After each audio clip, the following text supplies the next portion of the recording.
Onye na-achị udo. Okay, so onwe ndị anaghị achị udo. Abi, maka njugoro gị na. Ụta kịta na ndị Atiku, ndị Igbo na ndị Hausa na-achị n'ọgụ mgbe ahụ ọgụ na maka ihe ya. Anọgo m na n'obi agụ. Okay, ghọta. O nwere one settle time anụrụ ọgụ. Ndị Hausa na ndị Igbo nụrụ ọgụ.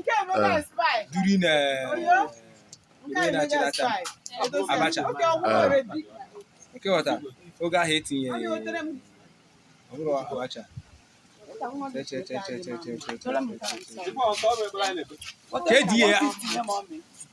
KDA Abiola. Abiola ono 2099. Oge Babangida gburu Abiola. Ịma na anụrụ ọgụ na Lagos. N'ọgụ na Ọnịcha. N'ọgụ bịara ịnụ ọgụ n'Enugu a. Ndị Hausa niile na Barak. Yes. Amalago m mgbe ahụ. Ọ dịka ebe 2003.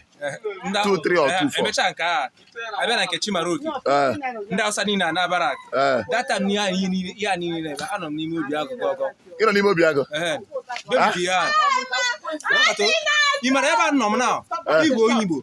Okwughọta mụ na gị nwa nwa jee obi agụ. Ịchụọ m okwu ndị Igbo akwụgbuo gị straight. Ka ahụhụ ga-awa. Ka ngwa gị pịọ. Ndị Igbo ọkwa ndị Igbo ezuo gị ike n'arụ. So ndị obi agala kiri gị wewe. Dabisi dị emejọ ha. Oge m nwunye m. Nwunye gị onye ebe a?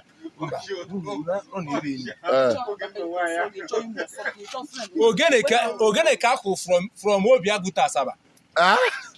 Ogene Igbo ja Ejima Douglas ha Quintus ha 40 ha ndị agboro ndị ashiri ike n'ime Obiagụ ha so wee je Asaba wee jiri ogene tije Asaba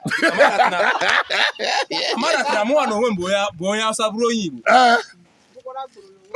Ogene a na-akụ na n'ihe ọ na-ekwu ịma ya. Why not? Mụ akpụrụ mmọnwụ n'Enugu a.